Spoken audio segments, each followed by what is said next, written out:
Graham, Washington. Definitely like more out in the country. I've been teaching the Holocaust this is my 13th year.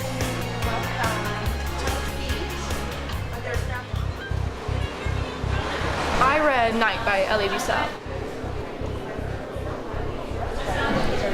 It makes every problem I've gone through seem so small compared to his, Some don't know anything about the Holocaust, and we go the most in-depth in 8th grade. After kids have learned about the Holocaust, you definitely see a difference in empathy for others. And I'm just a teenage girl in Graham, Washington, but I think everyone can help each other.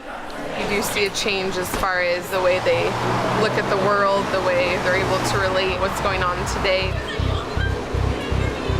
with what has happened in the past. Last year in 7th grade, I was in my language arts and social studies class. I was just doodling in my journal, and a kid reached over, one of my peers, one of my friends, reached over and drew a swastika in my journal. And I went to the teacher, I was like, this is like not okay, what's going on? And she said, I don't know how to handle this.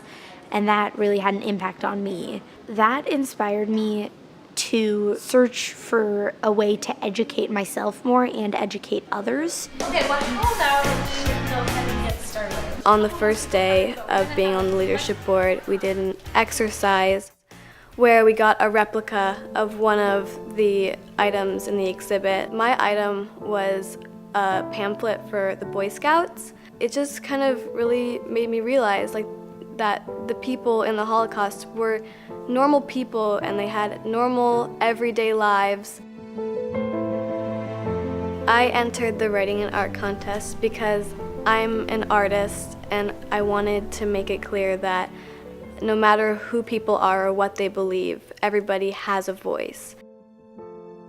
Right now, there are a lot of people who are worried about what's happening in the world, whether it's refugees or other groups of people who need to know that they're supported and that there are people who care for them in the world.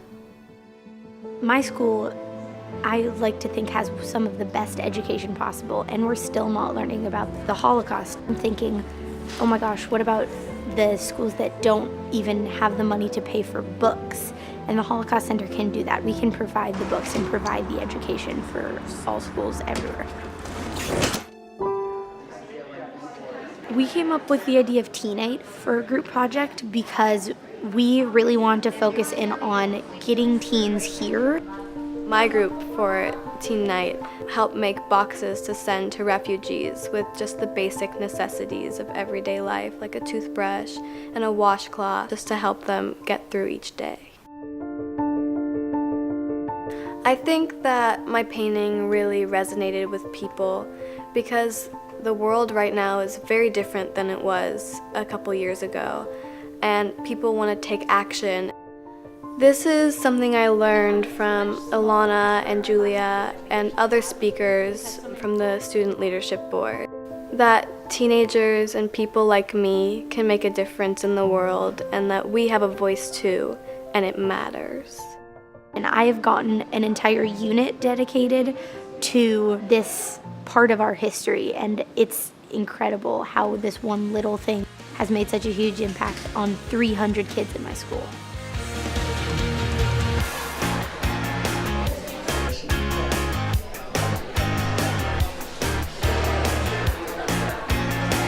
My generation is going to be the one that makes a difference.